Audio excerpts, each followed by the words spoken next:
नमस्कार, म ख्यामकान्त अर्याल।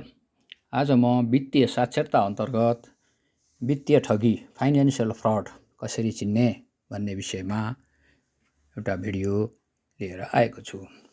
तपाईँ हामीलाई कहिले लोटरी परेको छ भन्दै, कहिले फोन आउने, कहिले सस्तोमा सामान किन्नुहोस् भन्दै, कहिले सोसल मिडियामा प्रलोभन देखाउने जस्ता वित्तीय ठगीहरू हामीलाई दिनहुँ हुने गरेका छन्। यसरी तीबाट बच्न विभिन्न उपायहरूको बारेमा विस्तृत रूपमा यहाँ उल्लेख गर्न लागेको छु। आफ्नो कमाई सुरक्षित राख्न यो भिडियो अन्तिमसम्म हेर्नुहुनेछ भन्ने मैले विश्वास लिएको छु। यसलाई लाइक, कमेन्ट र सेयर तथा सब्सक्राइब गर्न नभुल्नुहोला भन्दै आजको भिडियो सुरु गर्ने अनुमति चाहन्छु। आजको समयमा वित्तीय ठगी फाइनेन्सियल फ्रडलाई यहाँ मैले 3 प्रकारले वर्गीकरण गरी प्रस्तुत गर्ने जमर्को गरेको छु। ती हुन्: 1. चिट्टा वा उपहारको प्रलोभन, 2. सामाजिक सञ्जाल प्रयोग गरेर गरिने ठगी र 3. नक्कली बैंक कल। वित्तीय ठगी गर्ने एउटा टुल्स हो चिट्टा वा उपहारको प्रलोभन, लोटरी स्क्याम। यो ठगी गर्ने सबैभन्दा पुरानो र प्रभावकारी तरिका हो। यसमा कसरी काम हुन्छ त? सर्वप्रथम सम्पर्क हुन्छ। जसले ठग्न लागिरहेको छ त्यसले सुरुमा सम्पर्क स्थापना गर्छ, जसमा फोन प्रयोग हुनसक्छ, SMS, WhatsApp, Viber, messaging, email जस्ता टुल्सहरू प्रयोग गरिन्छ। त्यसपछि उसले के गर्छ त? घोषणा गर्छ। कस्तो घोषणा भने तपाईलाई चिट्टा पर्यो अथवा महँगो उपहार पर्यो भनेर खबर आउँछ र उसले यसरी तपाईसँगलाई घोषणा गरेर चिट्टा वा उपहारको प्रलोभन देखाउँछ र विश्वास जित्छ। मिठो कुरा गरेर प्रलोभन र त्यसपछि विश्वास जित्छ। धेरै जस्तो अवस्थामा अन्य चर्चित कम्पनी वा टिभी सोको नाम समेत प्रयोग गरेर तपाईको विश्वास जित्ने प्रयास गर्दछ। अनि सुरु हुन्छ ठगीका अन्य शर्तहरू। अब उपहार चिट्टाको रकम पाउन प्रशासनिक शुल्क लाग्छ, प्रोसेसिङ चार्ज लाग्छ, ट्याक्स तिर्नुपर्छ वा डेलिभरी चार्ज लाग्छ भनेर पहिले नै तपाईसँग शर्त राख्दछ। तपाईलाई यतिको चिट्टा पर्यो, यति रकम तपाईले पठाइदिनु भयो भने भनेर उसले तपाईलाई शर्त राख्छ। अनि हुन पुग्छ वास्तविक ठगी। जब तपाईँ उनीहरूले भनेको खातामा ई-सेवा, खल्ती जस्ता एप्सहरू प्रयोग गरेर पैसा पठाउनुहुन्छ, उनीहरू सम्पर्कविहीन हुन्छन्। न चिट्टा आउँछ, न उपहार आउँछ, न पैसा नै फिर्ता हुन्छ र तपाईलाई बल्ल थाहा हुन्छ कि म ठगिन गएँ। यसरी चिट्टा वा उपहारको प्रलोभन दिएर पनि वित्तीय ठगी हुने सम्भावना प्रशस्त हुन्छ। यसबाट हामी जोगिन अत्यन्त आवश्यक छ। अब चिट्टा वा उपहारको प्रलोभनबाट कसरी बच्ने त भन्ने केही उपायहरूको बारेमा यहाँ म उल्लेख गर्न चाहन्छु। सर्वप्रथम त तर्क लगाउनुहोस्, विचार गर्नुहोस्। तपाईँ चिट्टा किन्नुभएकै छैन भने चिट्टा कसरी पर्दछ? साँच्चै मलाई चिट्टा परेको हो कि होइन भनेर यसमा तर्क लगाउनुहोस्, विचार गर्नुहोस्, छलफल गर्नुहोस्, साथीभाइहरूसँग बुझ्नुहोस्। अनि पहिला पैसा नदिनुहोस्। वास्तविक चिट्टा वा उपहारका लागि पहिला पैसा दिनु पर्दैन। यदि कर तिर्नु नै पर्ने भए उपहार रकमबाट काटिएर रकम भुक्तानी हुन्छ। त्यसमा कुनै शर्तहरू पहिला नै हुँदैनन्। त्यसैले पहिला पैसा नदिने काम गर्नुहोस्। अनि अर्को कुरो छ गोपनीयता। आफ्नो बैंक खाता विवरण, नागरिकता जस्ता व्यक्तिगत कागजातहरू, जानकारीहरू कसैलाई पनि नदिनुहोस्। अनि अरू व्यवस्था गर्न सिक्नुहोस्। शङ्कास्पद मेसेज वा फोन कलहरूलाई व्यवस्था गर्न सिक्नुहोस्। ब्लक नै गरिदिनुहोस्। यस्ता फोन कलहरू आइरहन्छन्, यसमा व्यवस्था गर्न सक्नु पनि यसबाट बच्ने मुख्य उपाय हो।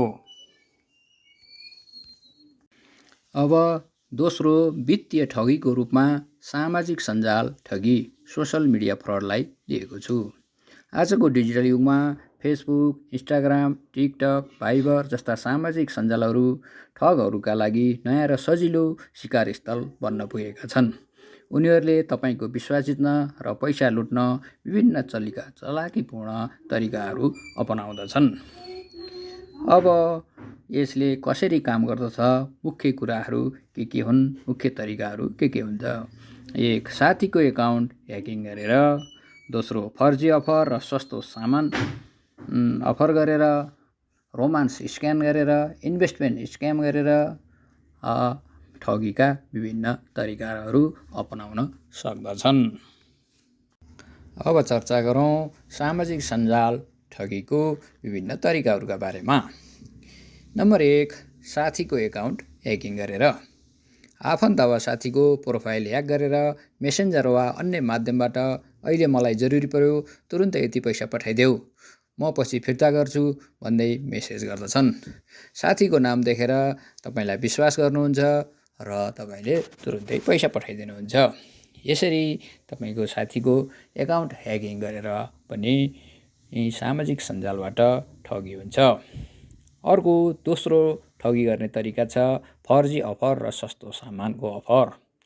फेसबुक वा अन्य प्लेटफर्महरूमा ब्रान्डेड सामानहरू असाध्यै सस्तो मूल्यमा देखाउने, सामान अर्डर गर्दा होम डेलिभरी चार्ज वा भन्सार शुल्क भन्दै एडभान्स रकम माग्दछन् र त्यो रकम पठाइदिएपछि उनीहरूले त्यस पैसा प्राप्त गर्दछन् र सामान कहिले आउँदैन र उनीहरूले तपाईँलाई ब्लक गर्दछन्, सम्पर्क हुँदैन।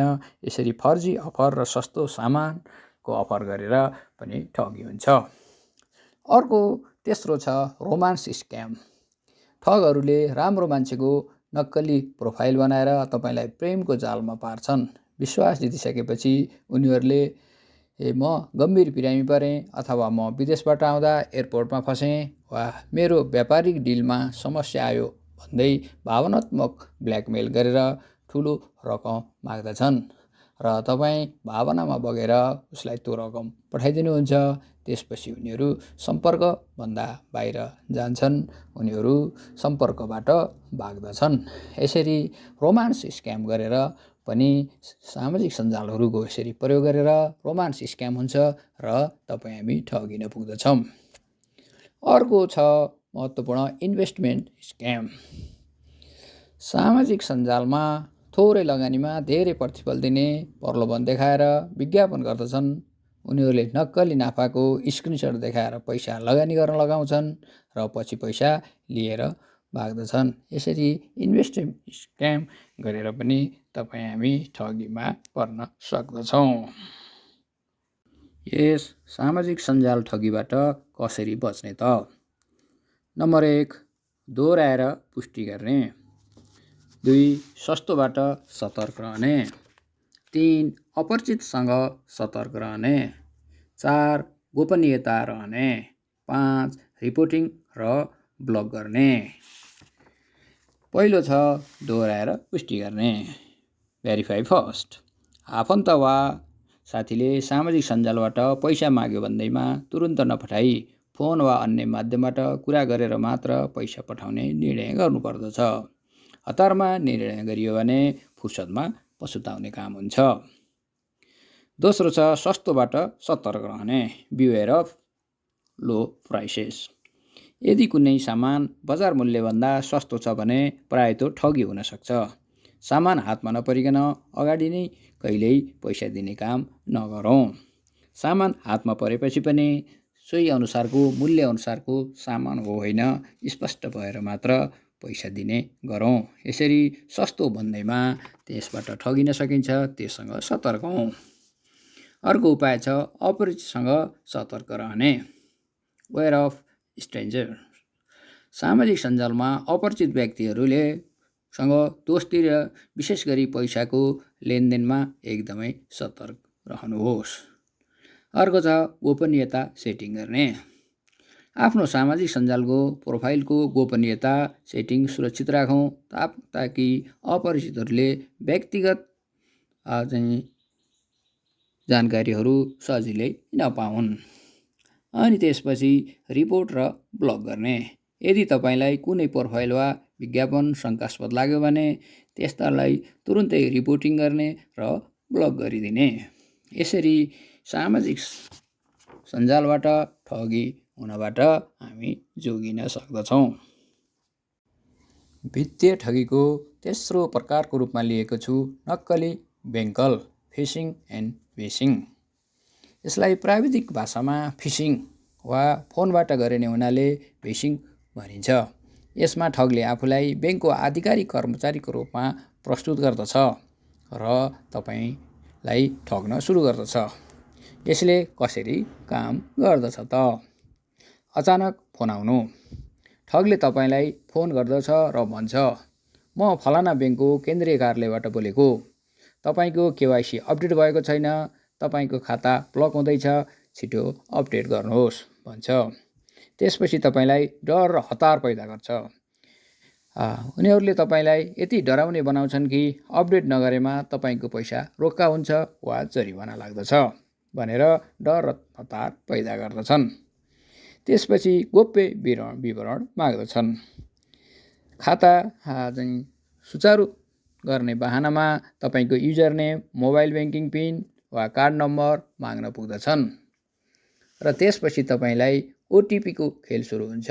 अन्तमा तपाईको मोबाइलमा एउटा कोड ओटिपी आउँछ। ठगले भन्छ, त्यो कोड भन्नुहोस्। त्यो कोड भन्ने बित्तिकै मोबाइल ब्याङ्किङ उनीहरूको नियन्त्रणमा पुग्छ र पैसा गायब हुन्छ। यसरी अनि नक्कली लिङ्क बनाएर समेत फाइनेन्सियल फ्रड हुन सक्छ। कहिलेकाहीँ एसएमएस वा इमेलमा बैंकको जस्तै देखिने नक्कली वेबसाइट लिङ्क पठाएर त्यहाँ विवरणहरू भर्न लाउँछन् र तपाईलाई नक्कली बैंकिङ कारोबार देखाएर ठगी गर्न सक्दछन्। यसरी नक्कली बैंक कलबाट हुने फाइनेन्सियल फ्रडलाई कसरी चिन्ने त? यिनीहरूले तपाईलाई अत्यधिक हतार गराउँदछन्। अहिले नै पैसा पठाउनुहोस् नत्र अफर सकिन्छ भन्ने गर्दछन् र व्यक्तिगत जानकारी माग्दछन्। बैंक वा आधिकारिक संस्थाले ओटिपी, पिन वा पासवर्ड कहिल्यै माग्दैन। यसरी ओटिपी वा पासवर्ड माग्यो भने यो नक्कली बैंक कल हो भनेर बुझ्न सकिन्छ। असामान्य लिङ्कहरू, शङ्कास्पद वा वेबसाइट वा लिङ्कमा हिज्जे स्पेलिङ बिगारेर शङ्कास्पद वेबसाइटहरू बनाएका हुन्छन्। त्यस्ता वेबसाइटहरू शङ्कास्पद हुन् वा सही हुन् पत्ता लगाउनु पर्दछ। त्यसपछि अर्को अवास्तविक प्रतिफल।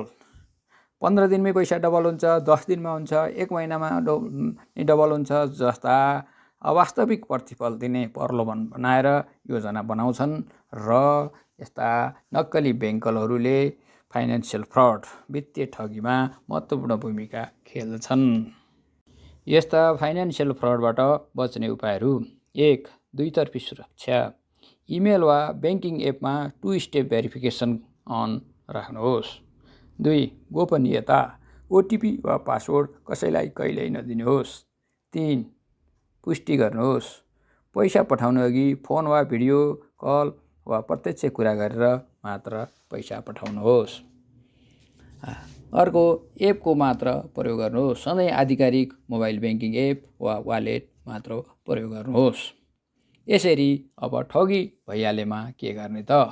यदि तपाईँ वा तपाईँको कोही चिन्जानको मान्छे छ र उसले ठगी गरिहाल्यो भने तपाईँले के गर्ने त? बैंकलाई जानकारी गराएर खाता बन्द गराइहाल्ने। प्रहरी कार्यालय वा साइबर ब्युरोमा जानकारी दिने। सबै प्रमाणहरू स्क्रिनसट गर्ने।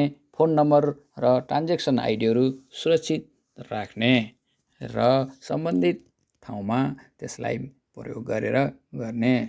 र ठगीले तपाईँलाई त ठगिहाल्यो र तपाईँको कुनै साथीलाई ठगिहाल्यो भने पनि यो ठगले फेरि अर्को ठाउँमा ठग्न नसकोस् भनेर हामीले रिपोर्टिङमा विशेष ध्यान दिनुपर्दछ। हवस् त, धन्यवाद।